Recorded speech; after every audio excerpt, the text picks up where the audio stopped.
Bem com a Vida, com pastor Rogério Amorim, evangelizando o Brasil e o mundo, através da TV e da internet. Bom dia, bom dia, bom dia, bom dia, povo de Deus, bom dia, Curitiba, bom dia todo mundo. Bom dia você que nos tem privilegiado ao longo dos anos, tanto na Band, todo sábado, 8 da manhã, Band Paraná, quanto na Central TV, canal 525 da Claronet. Obrigado por essa confiança, obrigado por essa parceria, obrigado por esses momentos maravilhosos que nós temos vivido juntos. E hoje, um pouco diferente, não é? Porque nunca se fez tão necessária redes sociais e televisão para comunicação entre pastores e membresias, tendo em vista que a gente tem que ser sensato e viver um dia de cada vez, enquanto as coisas não vai normalizar nunca, né? Nós temos que aprender a conviver com o Covid pro resto da vida agora, como já nascemos convivendo com influenza, como há alguns anos estamos convivendo com H1N1 e mais um monte de coisa que nós nem sabemos que tá por aí, mas nós estamos por aqui, né? Então a gente procura simplesmente manter rigorosamente o protocolo estabelecido por Ministério de Saúde, por Governo do Estado, rogando a Deus que o nosso governador, que está todo cheio de boa vontade, né, para com as igrejas, tanto evangélicas quanto católicas, enfim, quanto outras religiões, mas que nós dependemos do Ministério Público, para quem nós apelamos realmente. Afinal, o povo de Deus é um povo ordeiro. O povo de Deus não faz como esse povo fez aí, esse fim de semana aí, entupindo os parques, fazendo festa, até concursos públicos e tudo mais. Nós não. Se vocês disserem que aqui só dá para botar, já que tem 1000 poltronas, só dá para botar 300, não vai ter 301, né? Se estão dizendo que não pode ter criança nem terceira idade, não vai ter e assim por diante. Então queremos apelar ao bom senso de todos, para que todas as igrejas, para que todas as religiões, de um modo geral, possam, ainda que limitado, poder voltar às suas atividades, porque o poder do Evangelho, o poder da igreja, o poder da palavra, em tempos como este, vai ser uma bênção muito grande para tantos que estão aí numa histeria, para tantos que estão aí até ficando deprimidos, sem esperança e tudo mais. E Deus e a sua palavra é a nossa esperança. Então queremos reiterar o nosso pedido, que eu faço com certeza em nome de dezenas, centenas, se não milhares de denominações, né? Para que a gente também possa ter algum tipo de benefício no sentido de podermos voltar às atividades junto ao nosso povo. Enquanto isso, você tem Instagram, você tem Facebook, você tem YouTube, você tem Band Paraná, você tem Central TV, enfim, em todas essas mídias vocês podem nos assistirem. Eu sei que não é a mesma coisa, falta aquele calor humano, não é isso? Mas é um pouco de tempo e se a gente for sensível, se a gente for equilibrado, se a gente for prudente, se a gente... Eu particularmente odeio usar máscara. Eu sou humilde, não sou mascarado. Odeio usar máscara, mas fazer o quê? Do jeito que as coisas andam, é melhor andar um pouco de tempo com essa máscara que a gente pode lavar depois do que uma máscara mortuária, né? Então, vamos ser equilibrados, não vamos vacilar na fé, vamos continuar o nosso trabalho secular, eu quero dizer, não é isso? O Brasil não pode parar. Né? Porque se o Brasil parar, daí a gente não morre de Covid, a gente morre de fome mesmo, né? Então, com sensatez, com equilíbrio, vamos continuar a vida segue. Vamos ter, como eu disse, conviver com esse negócio pro resto da vida mesmo, não é isso? Logo surge uma vacina, lá daqui a uns anos também já surge outro vírus, outra bactéria, e assim a vida segue. O importante é que nós, povo de Deus, estamos debaixo da cobertura absoluta do sangue do Cordeiro. Essa é a maior vacina. E as promessas de Deus, que praga alguma chegará à tua tenda. Por isso fica na tenda, né? Que aquele que habita no esconderijo do Altíssimo, a sombra do Onipotente descansará. Por isso habite, não seja um visitante ocasional, mas habite sempre. E enquanto está difícil para vocês virem aqui, né? Embora alguns sempre tenham vindo, até que se abra como está acontecendo no país todo, pelo menos 30%, não é isso? Nós chegamos até você através da televisão. Bem com a Vida, com pastor Rogério Amorim. Capítulo 4. Vamos ler, como lemos nessa manhã, a partir do verso 12. 1 Pedro 4, 12. Olha só como começa. Amados, não estranheis a ardente prova que vem sobre vós para vos tentar, como se coisa estranha estivesse acontecendo. Mas alegrai-vos no fato de serdes participantes das aflições de Cristo, para que também na revelação da sua glória vocês se regozijem e se alegrem. Se pelo nome de Cristo vocês são envergonhados, perseguidos, bem-aventurados vocês são, porque sobre vós repousa o Espírito da glória de Deus. Mas que nenhum sofra como assassino, como ladrão, como malfeitor, como quem se intromete em negócios alheios. Mas se sofre como cristão, não se envergonhe, antes glorifique a Deus nessa parte, porque já é tempo que começa o julgamento pela casa de Deus. E se primeiro começa por nós, qual será o fim daqueles que são desobedientes ao Evangelho de Deus? E se o justo apenas se salva, onde aparecerá o ímpio e o pecador? Portanto, também os que padecem segundo a vontade de Deus, encomendem-lhe a sua alma como ao fiel Criador, fazendo o bem. Amém? Então, gente, nessa carta apostolar, Pedro fala de forma muito clara sobre a questão do sofrimento. Não apenas nos fala sobre a forma clara sobre o crescimento, o sofrimento do cristão, mas como lidar com esse assunto, que no nosso caso hoje envolve essa situação virulenta e que inclusive está causando muita preocupação nas finanças de todo mundo. Mas como eu fiz de manhã, eu nem vou dizer que vou profetizar, eu vou dizer uma coisa muito lógica, gente. Este país vai conhecer um desenvolvimento, uma recuperação econômica ainda este ano, para deixar o mundo de boca aberta. Acredite, e não é uma profecia, é apenas uma constatação de um fato. Nós, por natureza, somos o celeiro do mundo, gente. O mundo vai bater a nossa porta a partir agora de setembro, para comprar todos os nossos grãos, que serão milhões e milhões de toneladas, porque Deus haverá de honrar o Brasil e o seu presidente, que eu não morro de amores por ele, né? mas é o meu presidente, eu sei que foi colocado por Deus, vai honrar essa nação. Isso não bastasse, nossas vacas vão se multiplicar, nossos bois vão se multiplicar, nossos frangos vão se multiplicar, nossos porcos vão se multiplicar, e nós vamos vender tudo isso para a chinesada, para os russos, para os americanos, para os indianos. Só essas 4 já resolve o nosso problema. Acreditem nisso. Vocês podem esperar um fim de ano muito bom em nome de Jesus. Amém? Será assim, não tenho dúvida disso. Mas a primeira coisa que Paulo, vou dividir isso aqui em 4 partes, como eu gosto de fazer. A primeira coisa que que Pedro nos ensina aqui é que o povo de Deus não deve estranhar qualquer tipo de sofrimento, porque ele nunca nos enganou. Ele sempre disse: Rogério, no mundo você vai ter aflição. O sofrimento, gente, as lutas, isso tudo é a agenda do dia do povo de Deus.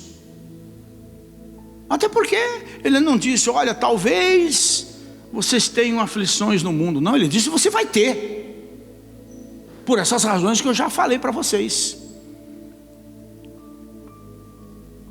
O Pedro diz assim: amados, nós começamos a leitura, né?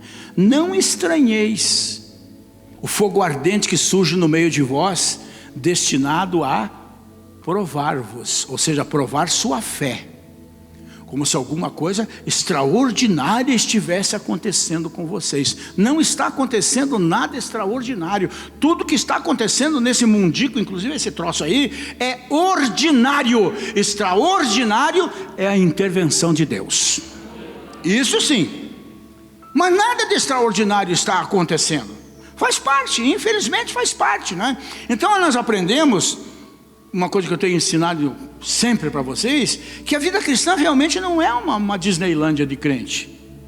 A vida cristã não é um parque de diversões, uma colônia de férias, um investimento mágico que você vem na igreja, investe o teu dízimo e sai daqui rico.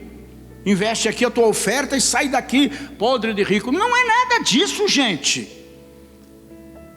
A vida cristã não é uma sauna espiritual, ou aquilo que o Michael Jackson usava, né? Uma redoma de vidro para ver se ficava mais novo, esse tipo de coisa assim. Não é nada, pelo contrário. A vida cristã é definitivamente um campo de batalhas. Ser cristão nesses tempos, em todos os tempos, é buscar santidade num mundo que anda tropeçando como bêbado, se afundando no lamaçal. Sempre, né? E olha, vou dizer uma coisa para vocês. Quando a igreja é mais fiel a Deus, aí é que ela se torna ainda mais perseguida pelo mundo. Porque todo aquele que quiser viver uma vida realmente em Jesus, vai ser perseguido. Pela família, colegas de trabalho, e graças a Deus que é só isso nesses dias, né? Não vamos conhecer tudo isso que eu já falei para vocês. No segundo ponto, sai Paulo, não é a tua vez. É o que Pedro fala, né? É o povo de Deus. Isso aqui é complicado, mas está escrito o que eu vou fazer, né? Tenho que aprender a conviver com esse negócio. Ele ensina que o povo de Deus deve se alegrar no sofrimento. O que eu disse? Pois é, não é resmungar, não é chorar, não é se fazer de coitadinho, não é desanimar, não é negar a fé, não é desaparecer da igreja, não é esquecer de Jesus, é se alegrar no momento da perseguição, por causa dele, não porque é bandido, né? Então, gente, a questão central aqui não é se vamos ou não passar pelo sofrimento nesse mundo, mas como nós vamos reagir a essas situações, não negando a nossa fé, não negando a nossa honra, né? O Jean-Paul Sartre, um dos pensadores mais modernos, que era um ateu muito à toa, né? Mas ele tem umas coisas interessantes dos seus livros, dos seus pensamentos, né? Uma das coisas que eu acho muito legal que ele fala, até podia estar na Bíblia, por incrível que pareça o que eu estou dizendo, né? Mas ele diz, não importa o que fizeram com você, o que importa é o que você vai fazer com o que fizeram com você. E isso é muito cristão. Isso é muito cristão na boca de um anticristão. Isso que é o engraçado, né? O paradoxo da coisa, né? Mas é aí que a gente sabe quem é quem. Que honestamente falando, eu não sei você, mas eu sei que eu não me conheço. Eu sei que eu não me conheço. Então eu procuro administrar coisa de tal maneira que eu não deixe aflorar nunca o Rogério Amorim que eu não conheço. Ou seja, não vou provocar onça com vara curta, não é? Então, Pedro diz, alegrai-vos na medida em que vocês são coparticipantes dos sofrimentos de Cristo, para que também na revelação da sua glória, vocês se alegrem. Não é simplesmente se alegrar, é exultando, que é muito mais do que um gol aos 46 do segundo tempo no Atlético, né? É se alegrar realmente. Já me mandaram uma esses dias, tem que eu ter conta, viu? Te vendo de máscara aí, né? Me mandaram uma máscara do Curitiba, um amigo meu, né?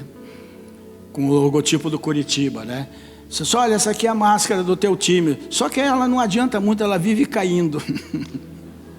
Eu vou ter que responder. Já tem uma bala na agulha. A gente se diverte com esse negócio. Não dá dinheiro, mas é o nosso lado moleque, né? Então, gente, vamos olhar para todo tipo de contrariedade, para momentos de expectativa como este, que num primeiro momento, da forma como as televisões colocaram, os políticos colocaram, não eram os profissionais da saúde, os políticos colocaram, o mundo tinha acabado já. O Brasil ia morrer tudo infectado. E no entanto, Olha nós aqui, belo e faceiro, né? Então as coisas não são bem assim, mas nós temos que olhar para todo tipo de sofrimento, de contrariedade, de perseguição, de ingratidão, de dor, né? De perda, na perspectiva da recompensa que nós vamos ter na segunda volta de Cristo. Não é na primeira, na segunda, quando nós vamos vir com Ele para julgar o mundo. Ao invés de olhar para a vida com tristeza, gente, com desespero, com histeria, né? Porque tem gente histérica, né? Então, gente, agora é um tempo que nós estamos vivendo, curto, né? Uns com 70, uns com 80, outros com 90 vão para a fita. Mas o que é isso perto da eternidade? É um tempo muito breve, afinal de contas, né? Então, esse tempo breve que nós passamos nesse mundico aqui, nós vamos ter dor, nós vamos ter lágrimas, nós vamos ter vírus, nós vamos ter bactéria. Agora nós vamos passar pelos vales. Nesse tempo a gente vai passar por algum deserto, mas no fim da jornada, quando Jesus voltar na sua glória, com certeza nós vamos receber a nossa recompensa. E é este que tem que ser o nosso foco: caminhar com os pés na terra e o coração no céu. Entender que as presentes tribulações são leves e momentâneas, confrontadas ou comparadas com as consolações na eternidade que nós haveremos de viver. Isso não é nada. Isso, quantas irmãs aqui já tiveram filho? Agora deixa eu fazer uma pergunta curiosa agora aqui. Quantos de vocês tiveram parto normal? Olha! Esperava que ninguém levantasse a mão. Não deve ser fácil, né, irmã? É pior que dor de dente, né? Com certeza, né? Só não deve ser pior do que pedra nos rins, que eu sofri muitos anos, mas Jesus me curou, né? É a chamada dor sem vergonha, né? É aquele momento de dor, mas de expectativa. No que você ouve o chorinho, o céu desce sobre aquela mãe e traz alegria para a família inteira, né? É isso na nossa vida, gente. É isso na nossa vida. Entender que essas dores que nós vivemos aqui é como Jesus mesmo lá no capítulo 24 de Mateus usa a respeito das pestes, das pragas, das confusões, dos terremotos, das guerras, de tudo que a gente já está vivendo há muito tempo, que são apenas princípios de dores. Então, vamos confiar no nosso Deus. Um terceiro ponto que Paulo...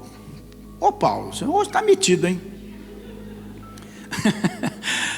O terceiro ponto que Pedro aborda e ensina aqui é do 14 ao 16. Se pelo nome de Jesus vocês são envergonhados, perseguidos, bem-aventurados vocês são. Mas se vocês estão sendo perseguidos, presos, enfim, envergonhados, porque são assassinos, são ladrões, malfeitores, ou se metem nos negócios alheios, propina, essa coisa arada toda, então se lasque, em outras palavras. Mas se você padece como um cristão pela tua fé, aí glorifique a Deus nessa parte, é o que ele diz aqui. O que ele quer dizer com isso? Que o povo de Deus deve avaliar qualquer tipo de sofrimento por qual passe. Deve avaliar isso. O cristão não deve sofrer por qualquer motivo. Há sofrimentos que realmente, decididamente, não cabem na vida de um cristão. Nós podemos sofrer por nossa fé e o nosso testemunho, mas não podemos sofrer por causa de uma vida toda errada. E o apóstolo diz, né? Se pelo nome de Jesus vocês são perseguidos, são envergonhados, qualquer coisa parecida assim, então fiquem felizes, não sofram por causa disso, né? Muito pelo contrário. Mas por outro lado, também tem uma coisa que eu ensino aqui continuamente para vocês a respeito da lei da semeadura. O que se semeia, fatalmente vai se colher. Não tenha dúvida disso. Se eu plantar cebolinha, eu vou colher cebolinha. Se eu plantar como é que é aquela planta que dá uma coceira lascada? Esqueci o nome daquilo. Urtiga. Sabe por que eu sempre me lembro de Urtiga? Porque quando eu era menino, eu morava lá perto do Ferroviário, que é hoje o Paraná, né? Apesar de Coxa Branca, como eu morava perto, eu estava sempre lá vendo treino, aquela coisa toda, conhecia os jogadores dos anos 60 lá e tal. E nos dias de jogos, a gente queria entrar e não tinha dinheiro. Então a gente ia para os fundos do estádio, subia no muro para tentar pular. E os guardas ficavam rodeando aquilo lá a cavalo, com um raminho de ortiga. Quando a gente botava a mãozinha lá em cima, eles tchum. Ah, gente, depois você não queria ver mais jogo nenhum. É por isso que eu sempre falo em ortiga para vocês, porque é difícil. É difícil. Mas é difícil por quê? Porque você semeou a ortiga. Então, nós temos que entender esse processo da lei da semeadura, porque tem pessoas que são as causadoras do seu próprio sofrimento. E esse tipo de sofrimento não produz glória. Só vai produzir problemas, vergonha na verdade, não resulta em bênção e recompensa, mas simplesmente em maldição, em condenação. E para a gente encerrar, o povo de Deus, versículo 19, o último. Portanto, também os que padecem sofrem, segundo a vontade de Deus, encomendem-lhe a sua alma como ao fiel Criador, fazendo o bem. Ou seja, o cristão crê na soberania e no amor de Deus. O cristão, não o que se diz, não o que se acha, mas o que é, crê na soberania e no amor de Deus. Ele sabe que Deus está no controle da sua vida, ainda que a gente perca o controle. Ele sabe que Deus trabalha todas as circunstâncias para o seu bem. É aquilo que Paulo escreve: todas as coisas contribuem para o bem daqueles que são chamados por Deus. Todas as coisas contribuem. Eu até me lembrei de manhã, o que estou lembrando agora, que vocês vão lembrar, porque eu já contei algumas vezes aqui na igreja, porque eu acho muito interessante essa ilustração. A criança que chega para a mãe, diz: mãe, explica para mim o que a professora lá na escola bíblica, lá na igreja, falou hoje, que eu não entendi. Como que todas as coisas contribuem para o bem daqueles que são chamados por Deus, daqueles que são chamados por seu decreto? Como é que uma coisa ruim que me acontece pode ser boa, mãe? Eu não consigo entender um negócio desse. Explica a senhora para mim. E a mãe estava na cozinha, se preparando para fazer um bolo. E aí disse: então vem cá, minha filha, vou te explicar, abra a boca. E quando a criança abriu a boca, ela encheu de farinha de trigo. A criança se engasgou, se afogou, saiu correndo, tomou água, voltou chorando: mãe, por que você fez comigo? Abra a boca de novo. E a criança abriu a boca, e a mãe pegou um pouco de fermento e enfiou na boca da filha. E a filha saiu se cuspindo e voltou mais chorosa ainda. E a mãe disse: então, mais uma vez, então, agora abra a boca para a mamãe. Pegou um punhadinho de sal e botou na boca da criança. A criança saiu de lá, né? Não entendendo nada, mas a mãe disse: volta daqui meia hora, tá? E meia hora depois a filha voltou. Agora a mamãe vai explicar para você o que significa todas as coisas contribuem para o bem daqueles que amam a Deus. Abriu a portinha do forno e tirou de lá um bolo maravilhoso que ela fez com aquele mesmo trigo, aquele mesmo pouquinho de sal e aquele fermento. Não é uma ilustração boa para você entender que todas as coisas contribuem? Tem coisa que parece no primeiro momento individualizada, você não entende por que aquilo. Mas lá na frente, quando houver uma somatória, você vai comer um bolo bom, como fizeram lá em casa hoje. Um chocolate e morango, só para vocês ficarem babando aí. Embora eu não goste do chocolate, mas do jeito que foi feito eu até comi, né? Então, sabe, gente, nós sabemos, mesmo que tenha coronavírus, H1N1, ou o que vier pela frente, nós sabemos que Deus está no controle das nossas vidas. Jesus fez uma oração, capítulo 17 de João. Essa oração é por você, se coloque nela. Dele dizendo ao Pai: Pai, eles estão no mundo, mas não são mais do mundo. Eu só peço que o Senhor os livre do mal. E vocês acham que Deus ia deixar de atender uma oração do seu próprio filho em teu favor? Leia a oração sacerdotal de Jesus no capítulo 17 de João, hoje, antes de deitar. É para você. E descanse nessa intercessão, né? Então, nós temos que saber que ainda que o mundo esteja pegando fogo no nosso entorno, a nossa vida está no controle de Deus, e Ele trabalha em todas as circunstâncias, por mais adversas, estranhas, surpreendentes, talvez até apavorantes que aconteçam, para o nosso bem. Quando as pessoas intentam o mal contra você, como na vida de José, Deus sempre irá transformar este mal em bem. A vergonha que possam te causar hoje será a tua exaltação amanhã. Nós temos que crer e viver dessa maneira.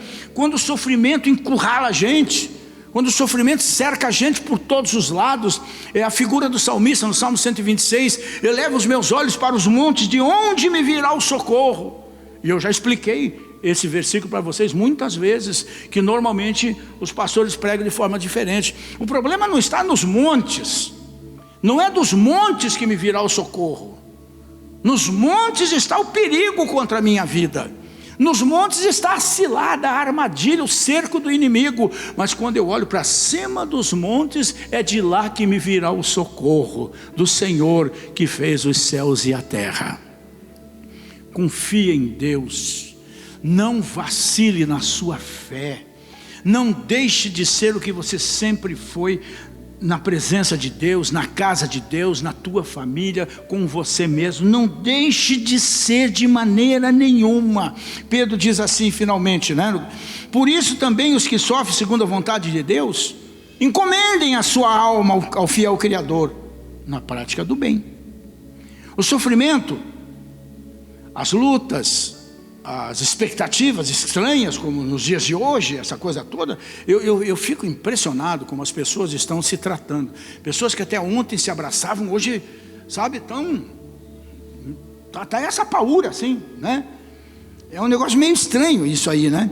E queira ou não queira, é uma forma de sofrimento que a gente passa e impõe, infelizmente, né? Mas o sofrimento, longe de nos afastar de Deus, sobretudo nessas horas, deve nos aproximar dele. Vamos usar isso como uma figura, que é o que eu vi essa semana, de irmãos nossos sendo queimados nas fogueiras lá tal, da Inquisição, chamada Santa Inquisição, né? O fogo do sofrimento, ao invés de nos destruir, ele sempre vai servir apenas para nos purificar, para nos limpar de toda a sujeira do mundo. E assim então, como aconteceu com o Senhor Jesus, é o que ele diz aqui, vamos aprender também pelas coisas que nós sofremos, sem esquecer Isaías 53, né? Que a verdade é que tudo isso Jesus já levou sobre ele, para que nós não tenhamos que sofrer agora. Amém?